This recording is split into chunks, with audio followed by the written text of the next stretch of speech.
jornada psicoeducativa con la temática afrontamiento del duelo. La va a presentar nuestra psicóloga Andrea Ramos, psicóloga de unidades de Infanto Juvenil.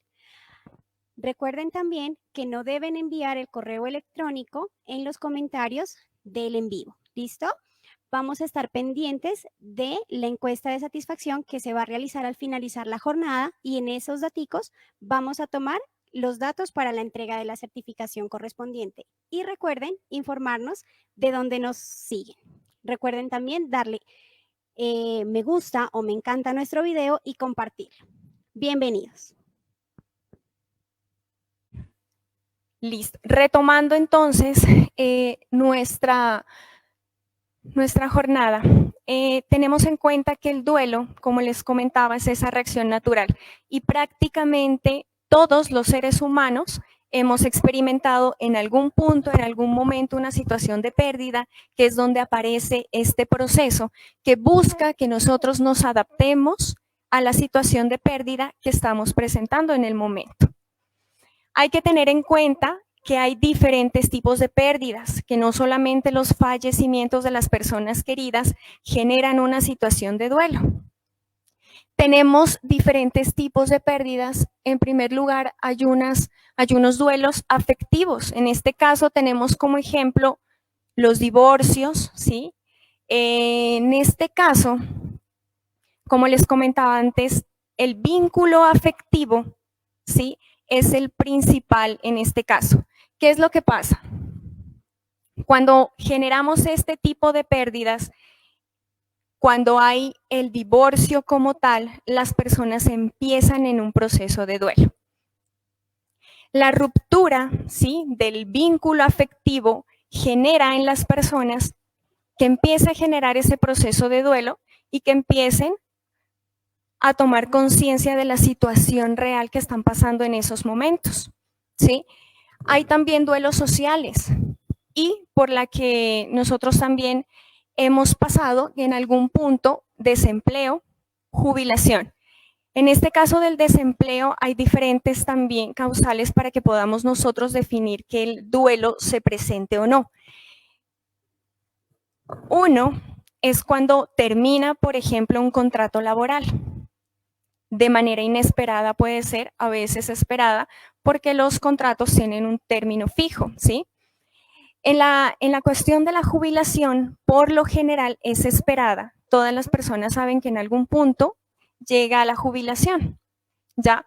Pero toda la vida dedicada a cierta actividad, ¿sí?, empieza a generar afecto y los vínculos afectivos empiezan a ser más fuertes, que cada vez que se presenta este tipo de pérdidas, ¿sí?, de circunstancias, las personas tienen menos capacidades para poder afrontarlo.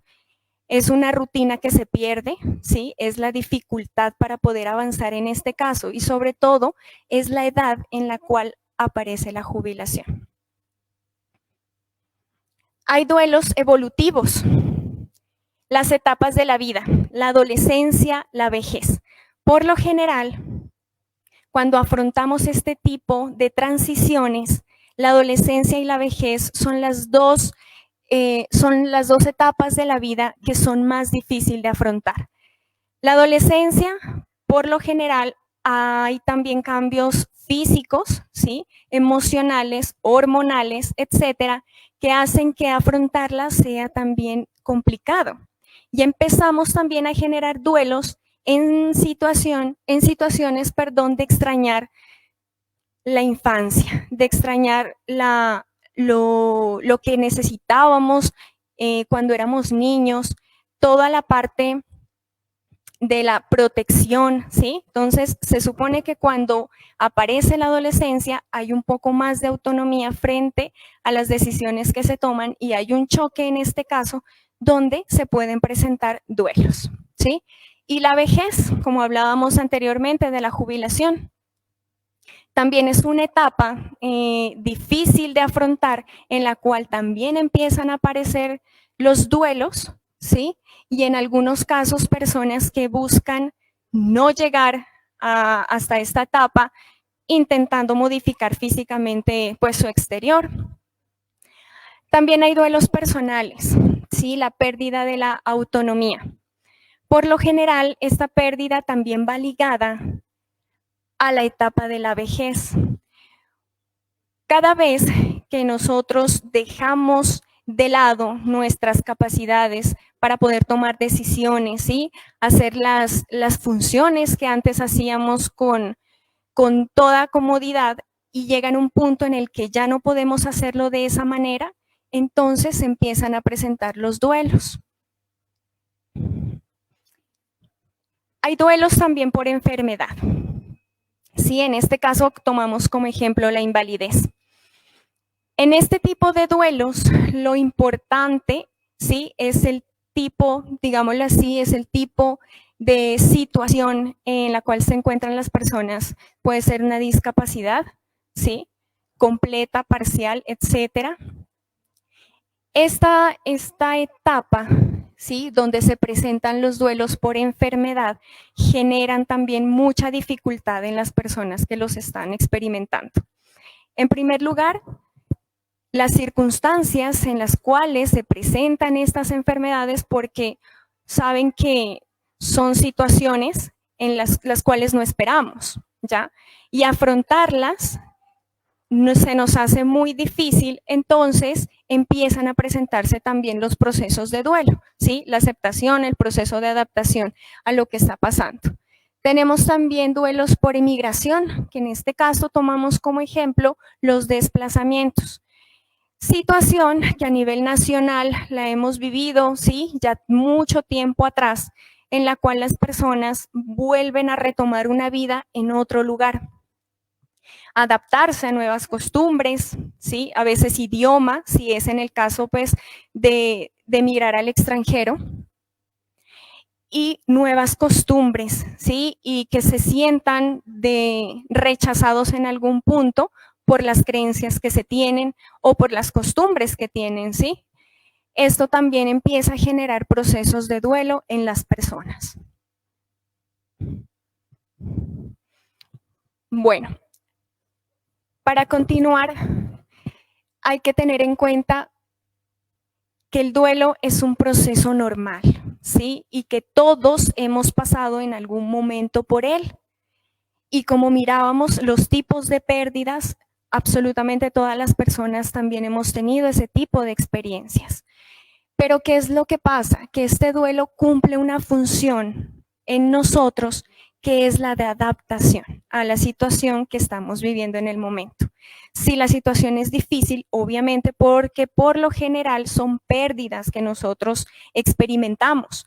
Y lo que busca este proceso es adaptarse a esa nueva situación, ¿sí? Generar un reconocimiento y avanzar, ¿ya? A veces, en la mayoría de los casos, no se requiere una ayuda externa. Las personas cuentan con herramientas, cuentan con todas las habilidades para poder afrontarlo y salir adelante. Sin embargo, en algunos casos especiales sí se necesitan las intervenciones, ¿sí? Psicológicas y la ayuda de psicofármacos, pero eso lo vamos a ver más adelante. Hay que entender que también el duelo es muy diferente para cada persona. Todos lo experimentan de diferentes formas. Bueno, fases del duelo. El duelo, por lo general, también es un proceso que tiene ciertas etapas, ¿sí? Tenemos la primera fase, que es la evitación. ¿Qué es lo que pasa? Cuando las situaciones de pérdidas, por lo general, suceden de manera inesperada, las personas tienden a tener un shock, ¿sí? Embotamiento o negación de lo sucedido. Esa es la primera parte, la negación. Cuando existe, ¿sí? Como les decía, las situaciones de pérdida de una manera imprevista, lo primero es, eso no es verdad, eso no está pasando, ¿sí? Entonces, esa fase, de una u otra manera, puede durar cierto tiempo, dependiendo de las personas y también dependiendo de la situación que se presente, ¿sí? La fase de asimilación. En esta fase hay una acumulación de emociones donde se presentan, por lo general, rabia, tensión e irritabilidad. Estas tres emociones siempre van a estar presentes, ¿sí? Por lo general en la mayoría de las personas que experimentan este proceso de duelo. Ahora, aquí hay algo bien importante y es que si no tenemos una adecuada gestión emocional, esta fase puede durar mucho más tiempo, ¿sí? Más que la fase de negación. Entonces, si tenemos en cuenta que aquí debemos tener un control de emociones, ¿sí? Para poder avanzar a la siguiente etapa, no quiere decir que no nos podamos regresar. Ahora, si yo no tengo un adecuado manejo, ¿sí? De mis emociones, por lo general voy a quedar allí bastante tiempo en esta fase, ¿ya? Finalmente, la última fase del proceso de duelo es la fase de acomodación. ¿Qué es lo que nos dice esta fase? Que ya hay apertura a nuevas relaciones y hay búsqueda de nuevos objetivos. Prácticamente aquí se finaliza el proceso de duelo, ¿sí? De una manera satisfactoria. Entonces ya hay aceptación, ya hay un manejo adecuado de las emociones y hay aceptación de la situación como tal. Por lo general, estas tres fases del duelo se pueden experimentar de manera muy rápido, ¿sí? O puedo yo demorarme también bastante en alguna de las etapas, o puedo pasar de la 2 a la 1 o quedarme como suspendida también en alguna de las dos primeras.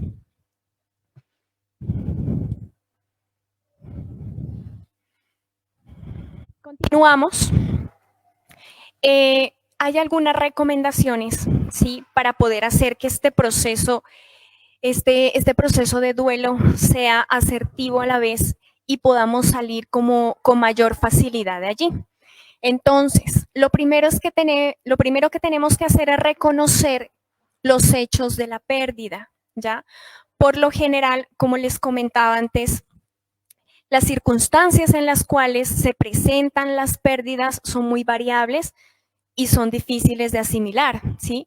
Al reconocer también los hechos de cómo pasan las cosas, de cómo pasó, ¿sí? El contexto en general, la situación, de cómo pasó esta pérdida, entonces es más fácil de asimilar, ¿ya? Esto también nos pasa cuando estamos en la fase de negación. Narrar la historia.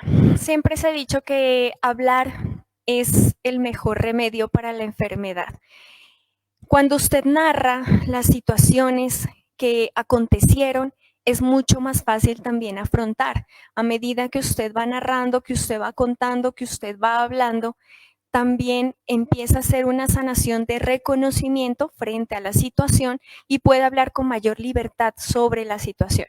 Por eso a veces encontramos personas que por lo general decimos nosotros que son temáticas y solamente están hablando de lo mismo, pero también tenemos que tener en cuenta que puede ser un proceso de duelo que están afrontando y es necesario también escucharlas.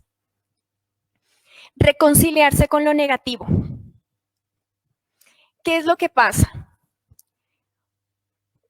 Sobre todo cuando hay pérdidas asociadas, accidentes, ¿sí? Cuando hay pérdidas abruptas, ¿sí? Cuando son situaciones que no esperamos realmente, por lo general la negación persiste, ¿ya?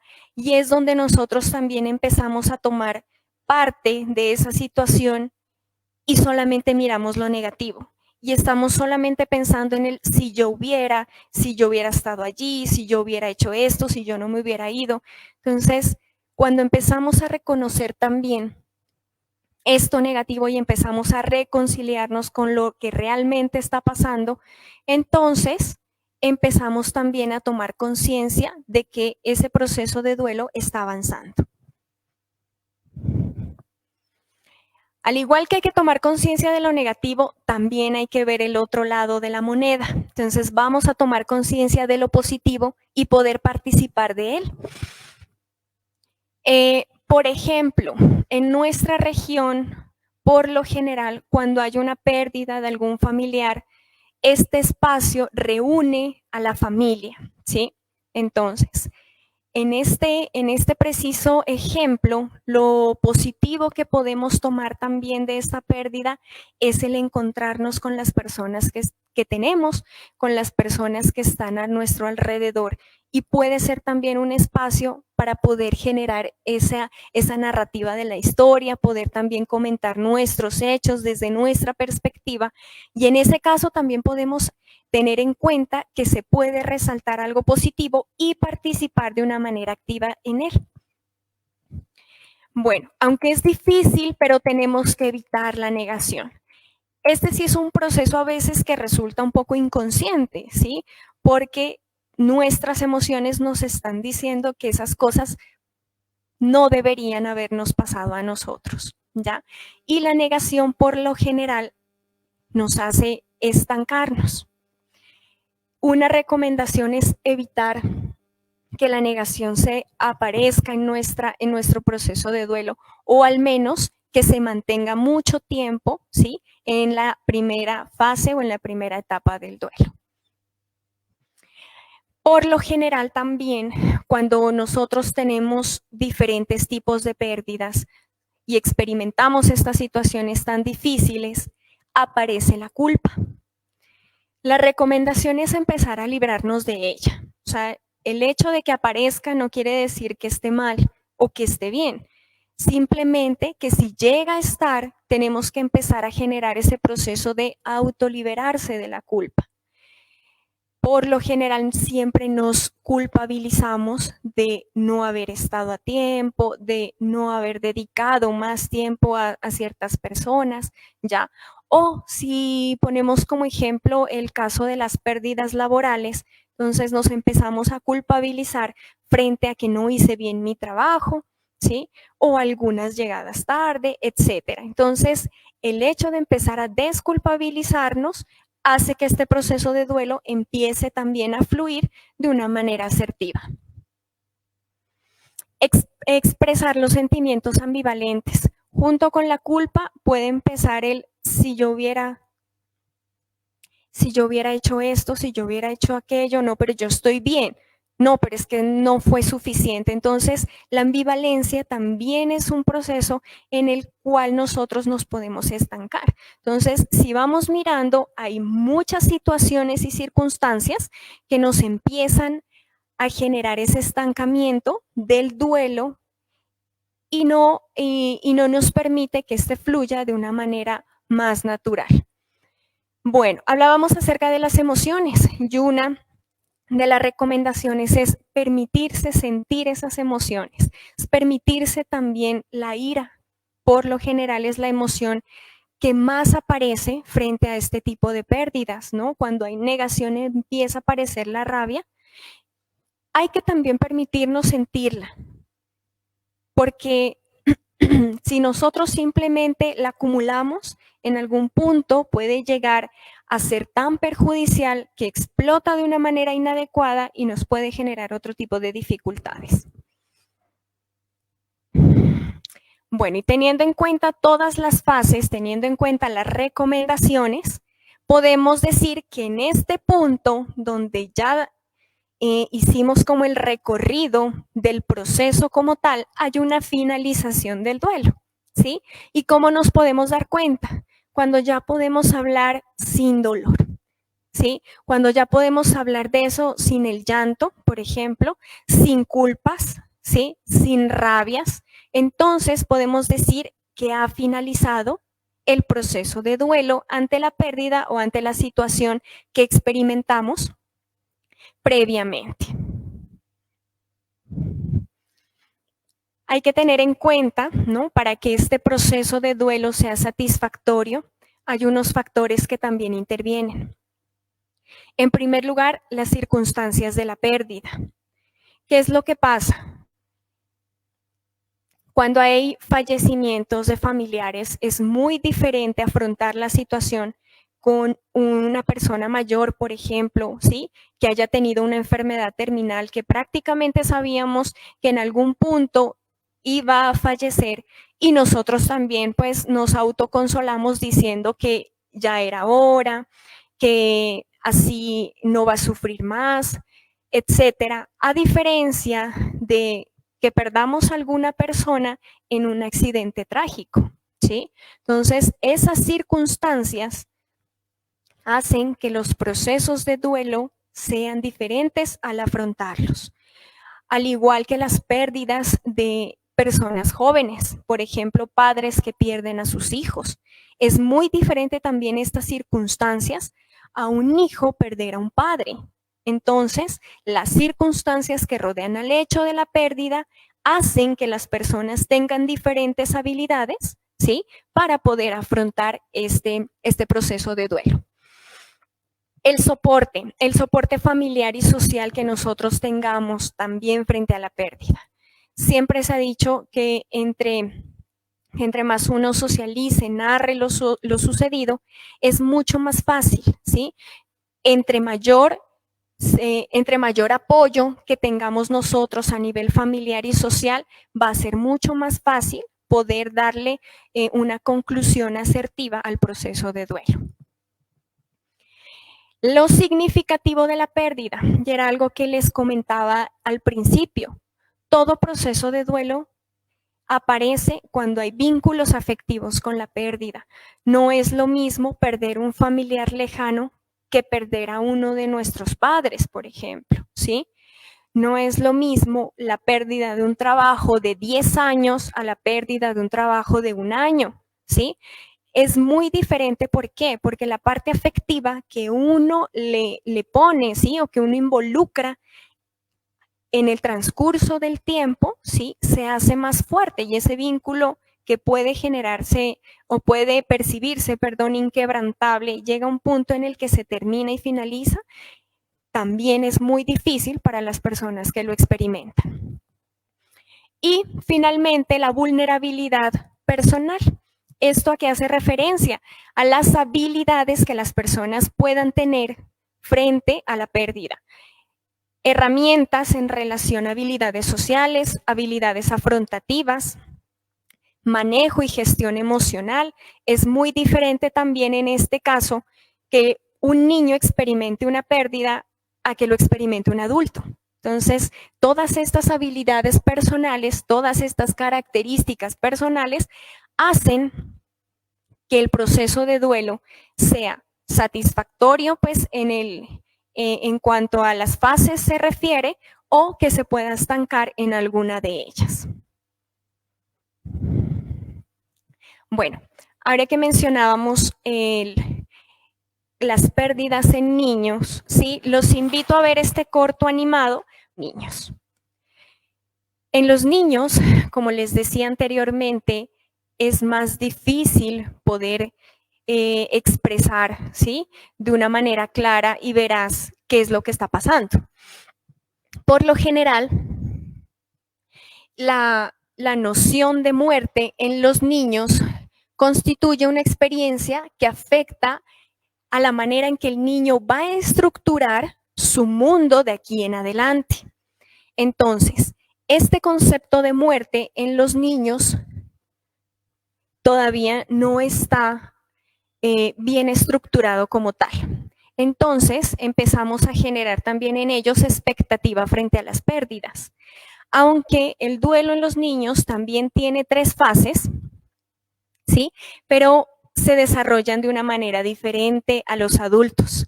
La primera fase del duelo, en la cual el niño experimenta una protesta, ¿sí? Nosotros mirábamos que en los adultos había negación, en los niños no hay negación, en los niños hay protesta. O sea, ¿qué es lo que está pasando realmente, ¿sí? ¿Por qué no está la persona que tanto ellos querían? Por lo general, cuando se experimentan las pérdidas de personas que tienen un vínculo muy cercano con ellos, ¿ya? Entonces, hay, como nos dice aquí, el niño llora amargamente esta pérdida y hay un rechazo general hacia las personas que no hacen que la persona fallecida o la situación de pérdida en general esté presente allí en ese momento con los niños. Entonces, la primera fase de los niños es la protesta. La segunda empieza con la desesperanza, ¿sí?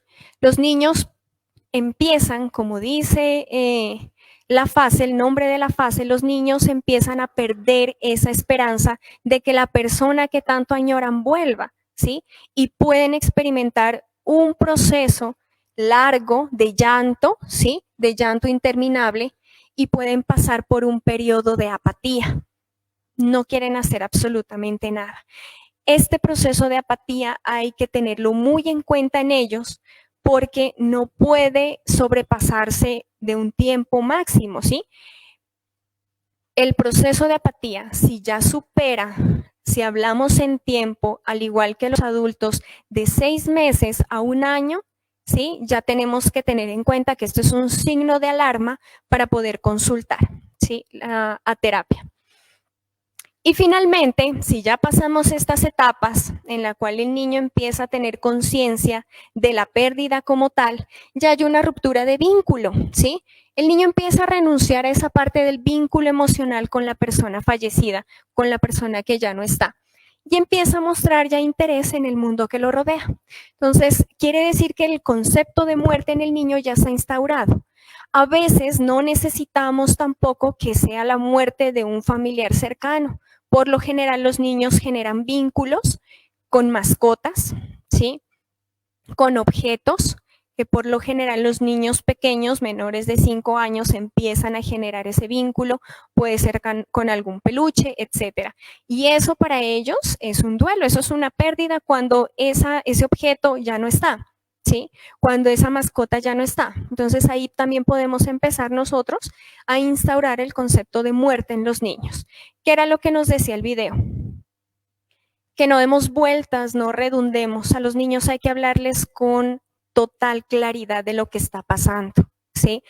Podemos también empezar con ellos a asociar ciertas circunstancias para que ellos también puedan empezar a entender qué significa perder, ¿sí? Tener esa pérdida y cómo empezar a afrontar el duelo.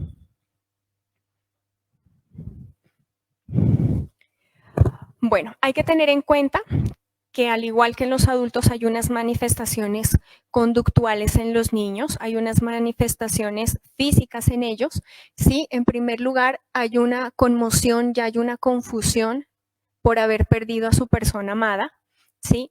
La ira, vuelve y juegan las emociones también se presentan en los niños y con mayor intensidad. ¿Por qué? Porque las habilidades para poder regular ellos o hacer esa gestión emocional está todavía en construcción, ¿sí?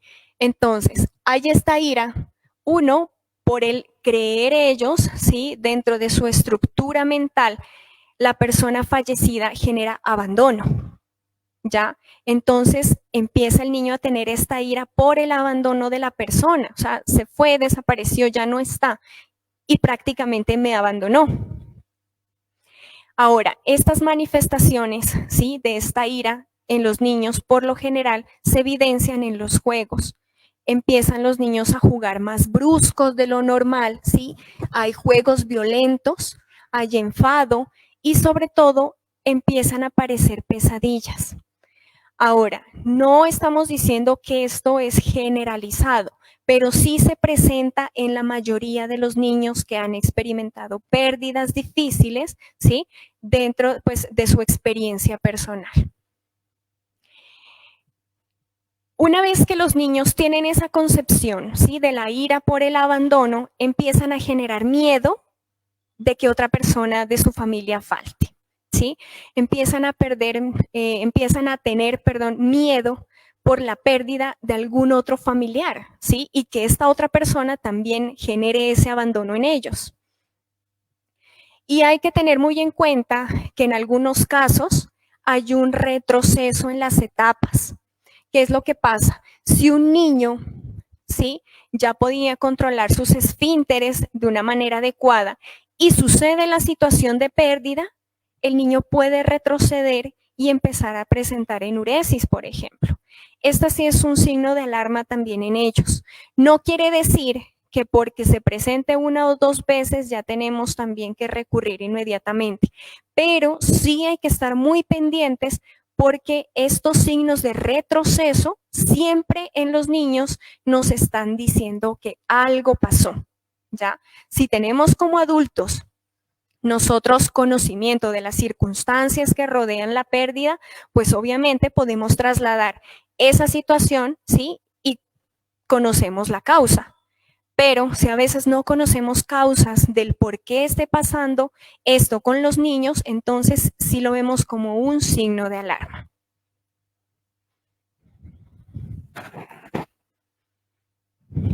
Bueno, los niños también experimentan culpa, ¿ya? Al igual que los adultos, la culpa también viene derivada de esas dificultades, ¿no? En la relación con el fallecido o de la creencia, pues, que tienen los niños, ¿no? También en algunos casos de haber sido los causantes de la muerte. Entonces, aquí también hay que empezar a desestimarles en ellos muchas ideas y muchas cogniciones que pueden generar que ese proceso de duelo se estanque. La culpa también se presenta en los niños. Y las emociones en ellos también son mucho más fuertes, ¿sí? Que en los adultos. La tristeza por la pérdida también se puede manifestar por insomnio. Entonces, tenemos niños que no duermen, ¿sí? Tenemos niños que no quieren comer, niños que no quieren estar solos, ¿sí? Es un miedo también intenso a quedarse solos, a sentir prácticamente ese abandono. Empiezan a perder motivación por las cosas que antes les gustaba, ¿sí? Y hay una disminución acentuada del rendimiento escolar. Hay que entender que el rendimiento escolar bajo tiene muchas causas, ¿sí? Pero este proceso de duelo, ¿sí? Las pérdidas en los niños empieza a generar también estas dificultades en el rendimiento escolar. Recordemos, ¿sí? La situación de apatía en los niños cuando se presentan las pérdidas. O sea, no me interesa nada. Y empiezan a generar también este bajo rendimiento escolar. Bueno, hay que entender que en los niños predominan más las manifestaciones de tipo fisiológico, ¿sí? Al ser la mayor dificultad, pues, para expresar las emociones y los sentimientos en los niños, ¿sí? En los adolescentes, al igual que en los adultos, pues ya es más frecuente el malestar psicológico. Pero en los niños sí tenemos que tener muy en cuenta y estar muy pendiente de todas esas manifestaciones a nivel físico, a nivel conductual, por las bajas herramientas que tienen los niños para la gestión emocional. Entonces, como decíamos, ¿sí? La enuresis, ¿sí? Que es uno de los signos de alarma, el insomnio o la hipersomnia también, ¿sí? Porque se puede presentar también en los niños, la falta de apetito, porque en algunos casos también nos puede desarrollar una anorexia muy temprana, ¿sí? Ya hay que estar muy pendientes. El acompañamiento en los niños es principal, ¿sí? Bueno, entonces, ¿qué es lo que pasa cuando las personas y los niños, los adultos y los niños, perdón, no generan un adecuado proceso de duelo, ¿sí? Esto se convierte en un duelo complicado. ¿Qué es lo que pasa? El doliente, la persona que ha sufrido la pérdida, queda detenido por un tiempo excesivo en una de las fases del duelo. Uno, sin poder recordar o hablar de la situación de la pérdida, ¿sí? ¿Por qué? Porque hay un dolor excesivo. Y tampoco puede establecer nuevas relaciones ni afrontar los desafíos que la vida en ese momento le esté poniendo. Ahora, si hablamos de quedarse estancados determinado tiempo o un tiempo excesivo, como les decía antes, hablábamos de un periodo de 6 meses a un año donde se resuelve completamente un duelo, ¿ya? Pero para todas las personas es diferente. Entonces, hay personas que pueden en 6 meses experimentar muchas de las emociones sin poder resolverlas, ¿sí?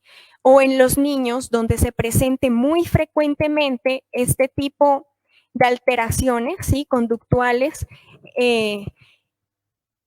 y la frecuencia con la cual aparece es excesiva. Entonces, no estamos determinando allí por el tiempo que dura el duelo, sino por la necesidad real de sanar, la necesidad real de poder avanzar en las etapas, ¿sí? Entonces tenemos dos formas de mirar la resolución del duelo. Uno, el tiempo, y dos, la frecuencia con la cual se presenten estos síntomas que no dejan avanzar en las etapas.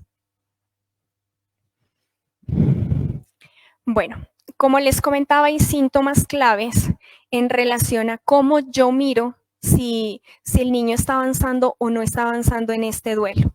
En primer lugar, la fobia escolar. Si se llegara a presentar al menos unos 3 de estos síntomas clave, tenemos que tener o tenemos que buscar ayuda, ¿sí? Porque a veces los niños pueden pasar 2 o presentar al menos una de estas y superarlo en un pequeño o en un corto tiempo, ¿ya? Pero cuando se presentan 3 o más de estos síntomas claves, sí tenemos que empezar a mirar independientemente del tiempo que tenemos que empezar a buscar ayuda, porque de pronto hasta nuestras herramientas también como familiares cercanos no están siendo suficientemente asertivas, ¿sí? O no están ayudando del todo al niño. La fobia escolar, ¿sí? No hablamos de un bajo rendimiento escolar, hablamos de una fobia. Y recuerden que la fobia es el miedo excesivo a ciertas circunstancias, a ciertos objetos, etcétera, ¿ya? Cuando hay fobia como tal, el niño no quiere asistir a sus clases, no quiere asistir a su colegio. O sea, prácticamente no hay poder humano que lo haga ir, ¿sí? a recibir sus clases, etc. Hay un apego excesivo hacia los padres o hacia los familiares que lo cuidan. Recuerden que los niños se pueden estancar también en la fase del abandono. Entonces, yo voy al colegio, ¿y qué pasa si llego a la casa y ya no están mis papás? Si también los perdí o si también perdí a la abuelita, etcétera. Entonces hay ese apego y ese aferro excesivo también a los familiares. Irritabilidad y conductas explosivas. Recuerden que la rabia, la ira son las principales emociones que aparecen frente a las pérdidas y en los niños se hacen mucho más evidentes. Entonces necesitamos también tener muy en cuenta estos signos de alarma. Hablaba acerca de la enuresis, ¿no? En la cual los niños retroceden en esa etapa y no pueden controlar sus esfínteres. Este sí es un síntoma clave también y muy importante frente a este proceso de duelo.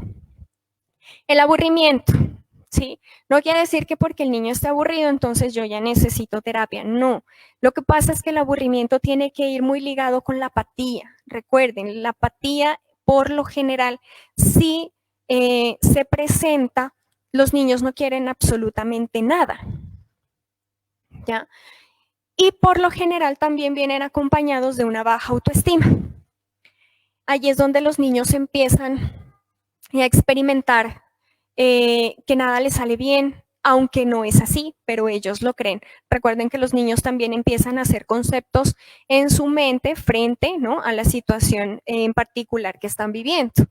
Y prácticamente nadie me quiere. Vuelve y juega la situación de abandono. Entonces, que si me quisiera, ¿por qué se fue?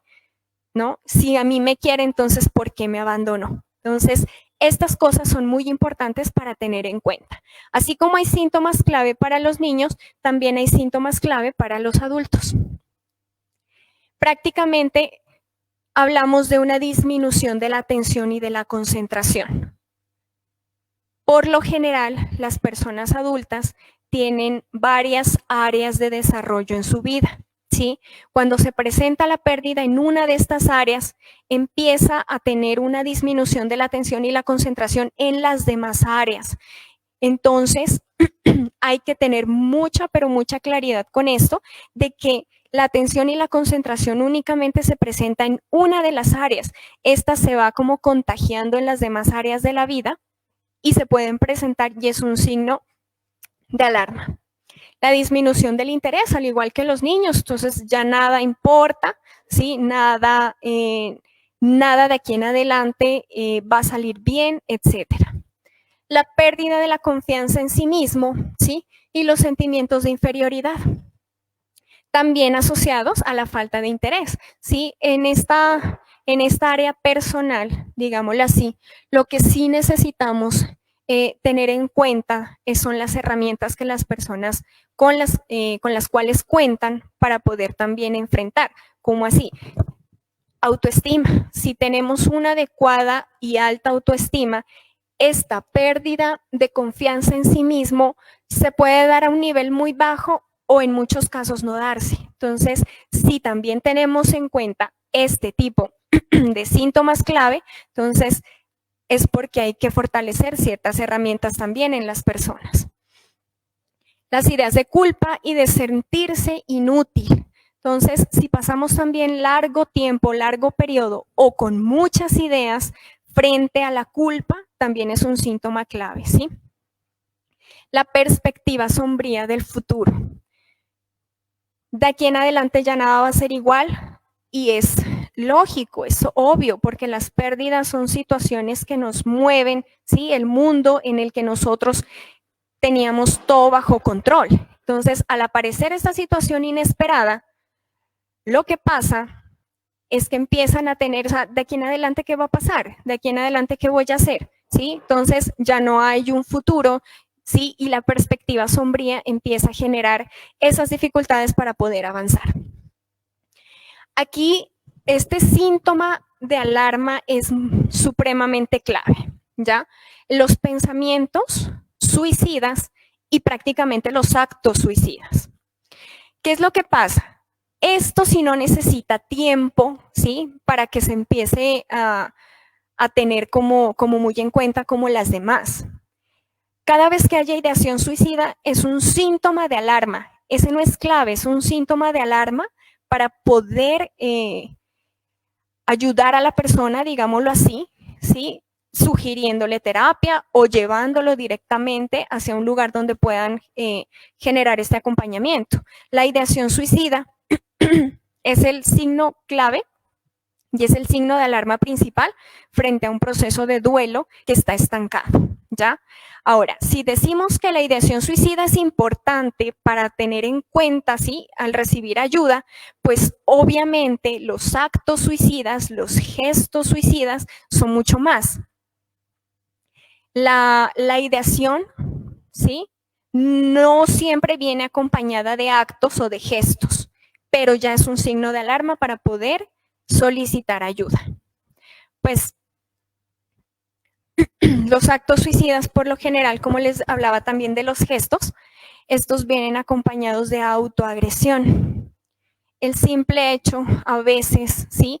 De coger un cuchillo, por ejemplo, ¿sí? Y hacerse daño, autoagredirse. Entonces, esto ya es un signo de alarma. Recuerden, no es síntoma clave, es signo de alarma, ¿ya? Frente a al posible suicidio que puede la persona estar experimentando en ese momento. También se pueden presentar los trastornos del sueño. Les hablaba de la insomnia y la hipersomnia. O duerme muy poco o nada, o nos pasamos al otro extremo, que es dormir bastante. Vuelve y juega. En los adultos también la apatía se presenta, ¿sí? Entonces, no quiero nada. Y durmiendo, olvido. Durmiendo, no estoy pensando en eso, ¿sí? Y durmiendo no siento. Entonces, es una de las principales características que se presentan, ¿sí? Frente a los duelos no resueltos. La pérdida del apetito, al igual que los niños, ¿sí? Agitación o enlentecimientos psicomotores. Entonces, si ven una persona que es súper acelerada, ¿sí? Y por ese mismo acelere no hace las cosas de una manera adecuada, entonces, ojo que eso es un síntoma clave. O hay personas que por la misma apatía empiezan a generar esa lentitud o esa pereza para hacer las cosas, entonces es síntoma clave. La fatiga, la pérdida de energía, como lo explicábamos, y sentir que el tiempo no avanza, ¿sí? Que se nos enlentece el tiempo. Ese también es un signo, o sea, se pasa un día, pero de una manera tan lenta, ¿sí? Que empieza a generar otro tipo de síntomas también asociados, ya puede ser también otros trastornos, porque un proceso de duelo no resuelto también puede generar una depresión, ¿sí? O puede generar también síntomas ansiosos. Entonces hay que tener muy en cuenta esto. Bueno, teniendo en cuenta, ¿no? Los anteriores síntomas claves de los cuales hablábamos, se puede llegar a realizar un abordaje terapéutico. Cuando el duelo no ha avanzado en sus fases de una manera fluida, de una manera asertiva o de una manera normal, entre comillas, se necesita un abordaje terapéutico. ¿Y cuál es el objetivo de este abordaje? En primer lugar, mejorar el estado afectivo. Hay que tener en cuenta que el duelo afecta directamente la parte emocional. Entonces, el objetivo es mejorar ese estado, ¿sí? Mejorar esa parte afectiva de las personas. El funcionamiento sociolaboral que también afecta la calidad de vida del paciente. Recuerden que todas las áreas de la vida de la persona se ven afectadas cuando hay un duelo no resuelto. Entonces, si el primer objetivo es mejorar el estado afectivo, pues también tenemos que mejorar el funcionamiento sociolaboral y empezar a aumentar esa calidad de vida de los pacientes. Por ende, disminuir también la morbilidad y la mortalidad, lo que hablábamos acerca de la ideación suicida y de los posibles gestos suicidas que las personas puedan tener. Prevenir en este caso posibles recaídas. La parte afectiva, ¿sí?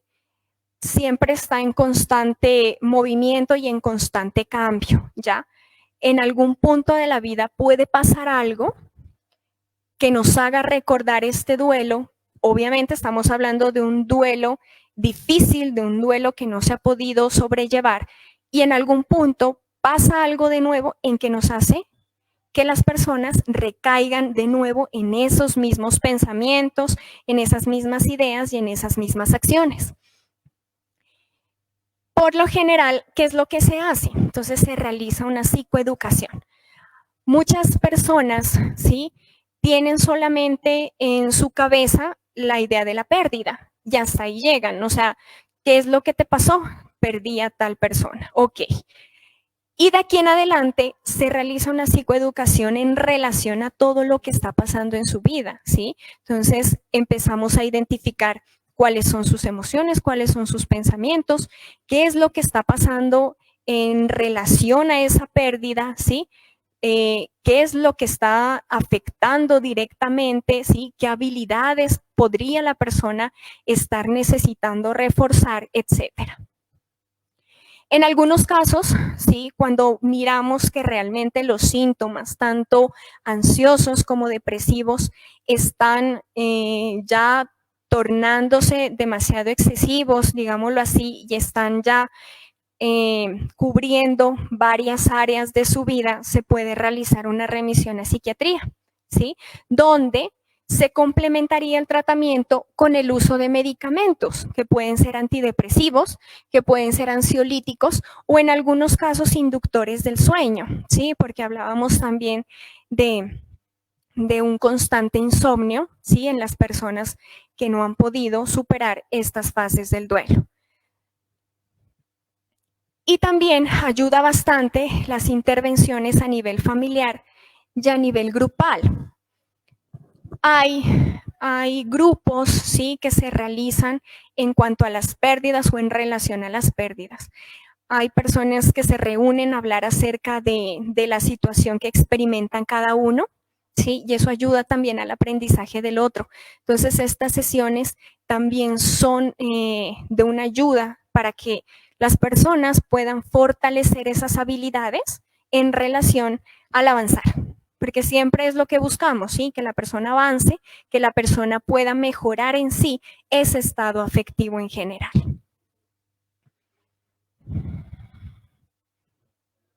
Bueno, como miraron en el video, sí, se ven muy bien reflejadas todas las etapas del duelo para que al final pueda ser una situación resuelta.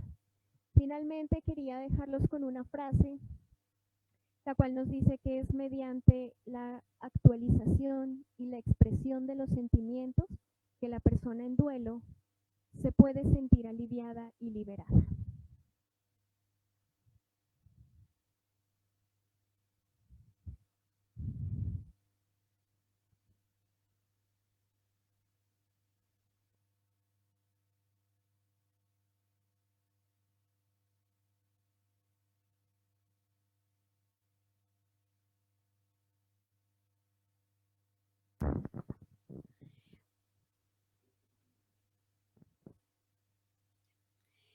Muchas gracias por participar en nuestra jornada. Muy agradecidos por contar con su ausencia, con sus comentarios. Esperamos contar con ustedes gratamente en nuestra próxima jornada. Recordemos, por favor, que en estos momentos vamos a dar el espacio para las personas que tengan sus inquietudes, sus dudas, poderlas resolver. Y recordemos también la parte de la certificación, ¿vale? Recordemos que la encuesta de satisfacción la encontrarán en los comentarios y deben diligenciar sus datos de manera correcta. En próximos días van a recibir su certificación y no es necesario que ustedes respondan el correo por donde se envía el certificado, ¿vale? Ya que es un correo automático. Recordemos también tener mucha paciencia en la espera de la entrega de la certificación, ¿vale? Tener paciencia también es una forma de cuidar su salud mental.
Bueno, una de las preguntas que nos realiza Adolfo Vergara nos dice, ¿cómo se aborda un duelo si no se ha resuelto otro en poco tiempo? Bueno, por lo general, las situaciones de pérdida, ¿sí? Si es pérdida en fallecimiento de personas o de familiares, ¿sí? Por lo general tienen las mismas características, ¿sí? Se puede perfectamente abordar los dos duelos o las dos pérdidas en este caso, ¿sí? En uno solo. Sí, sí, las características de las pérdidas son similares. Si son diferentes, entonces sí nos toca, es como correr, digámoslo así, frente a la solución del primero para poder abordar el segundo. A veces es muy difícil abordar dos duelos a la vez, ¿sí? Las herramientas de las personas, por lo general, no están como tan direccionadas, digámoslo así, hacia establecer dos procesos de duelo a la vez, ¿sí? Aunque hay algunas personas que cuentan con unas habilidades supremamente desarrolladas ya de afrontamiento, las cuales pueden generar este tipo de circunstancias. Pero por lo general es uno por uno, ¿sí? Si son diferentes pérdidas, pero si se relacionan o tienen características similares, se pueden abordar los dos al tiempo. Bueno, Julián Cabrera nos dice, las personas con déficit intelectual, como los niños con síndrome de Down, son particularmente más vulnerables a una situación de duelo. A ver, en primer lugar hay que tener en cuenta la parte afectiva y la parte emocional y la parte intelectual, perdón. Esas son dos áreas diferentes, ¿sí? En las personas. Los niños con síndrome de Down, por lo general, tienen muy desarrollada la parte afectiva, ¿sí? A diferencia, pues, de su parte intelectual. Entonces, ¿que va a ser un poco más complicado? Sí, puede ser un poco más complicado, pero se puede conseguir, aunque puede ser de un periodo más largo, ¿ya? Teniendo en cuenta el vínculo afectivo que tenga este niño en relación a la persona que perdieron o en relación a la pérdida en general. Pero sí se puede conseguir, ¿no? Aunque sí, a veces se puede distanciar en tiempo, ¿sí? Nos podemos demorar un poquito más. Pero por lo general, la parte afectiva de los niños se puede desarrollar también de una manera adecuada.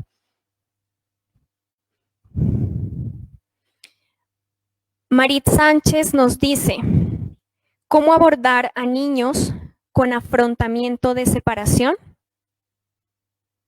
Bueno, creo que en este caso le entiendo que la pérdida es separación de padres, puede ser, ¿no? El ejemplo.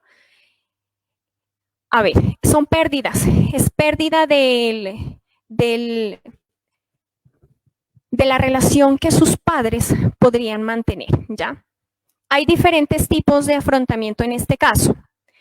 Si vemos las circunstancias, ¿ya? En primer lugar, si vemos que eran papás que pasaban pelé y pelé y pelé y que de una u otra forma esto también afectaba al niño, el duelo puede ser mucho más fácil de solucionar, ¿sí? Si son separaciones abruptas, digámoslo que una infidelidad, por ejemplo, ¿sí? Y todo venía muy bien en casa, ahí sí puede haber un duelo un poquito más complejo y complicado en los niños. Pero por lo general, con los niños, como les comentaba, hay que hablar con la verdad. No vamos a como a escarbar, digámoslo así, con los niños frente a las razones, sí, de la separación de los papás como tal, pero sí es necesario hablarles con la verdad, ¿sí? Teniendo en cuenta la edad que tengan ellos, porque ese es otro factor importante de cómo ellos entienden este proceso de pérdida, ¿sí? De la relación de los padres. Pero siempre y cuando hay que tener en cuenta las circunstancias en las cuales se dé este tipo de separación. Otra. Bueno, Yadira Ruiz nos pregunta, ¿puede un niño de 7 años no tener duelo al fallecer su abuelita? La abuelita vivía con él, la quería mucho. Pregunto por qué no ha mostrado ningún sentimiento hacia la pérdida y ya son 3 años. Bueno, lo que pasa es que con los niños, sí, la forma en que ellos lo afronten puede ser muy inesperado, ¿ya? Uno, también tenemos que tener en cuenta las circunstancias en las cuales se presenta la pérdida. Dos, el vínculo o el tipo de vínculo afectivo que el niño tenía pues con su abuelita, ¿sí?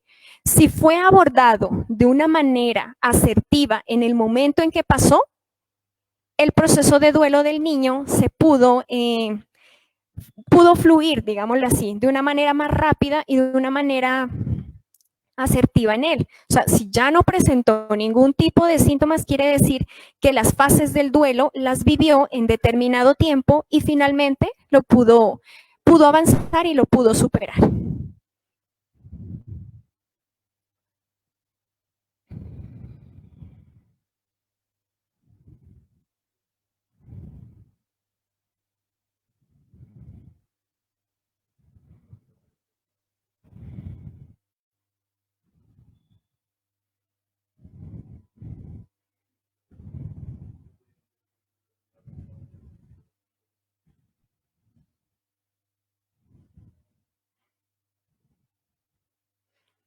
Bueno, Itam nos pregunta, ¿qué tiempo pueden tardar en pasar por el duelo y siempre es posible salir de este?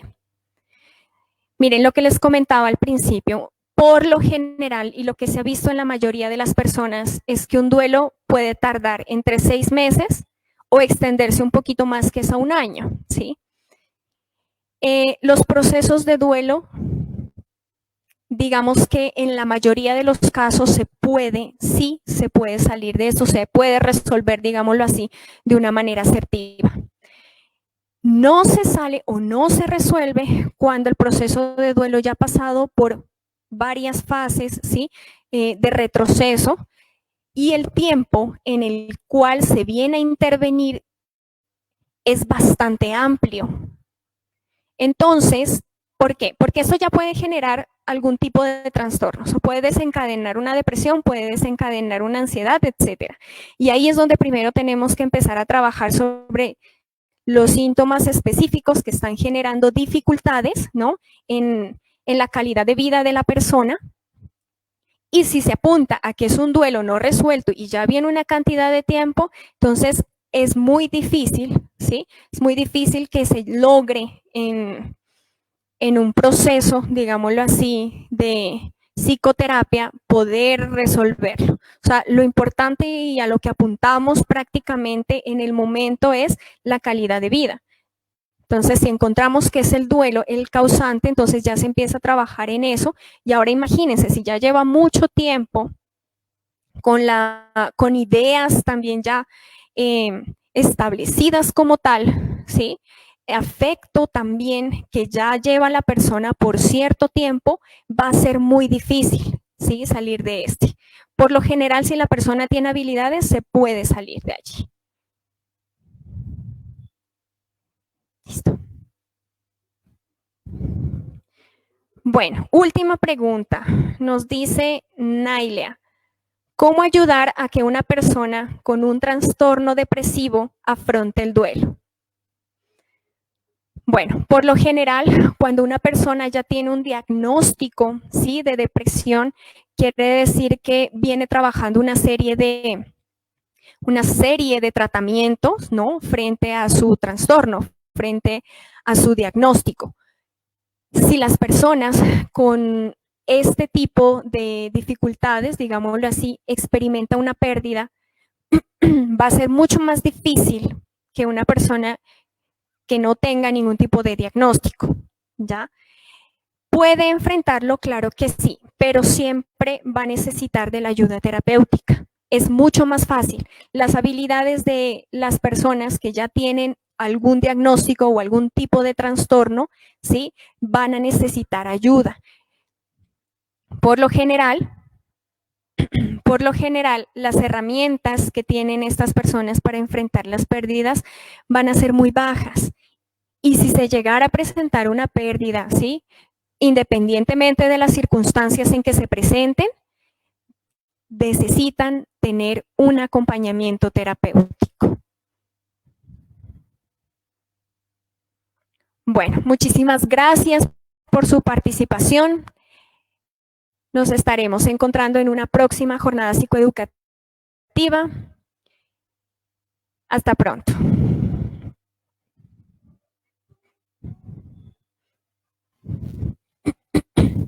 Ay, qué feas.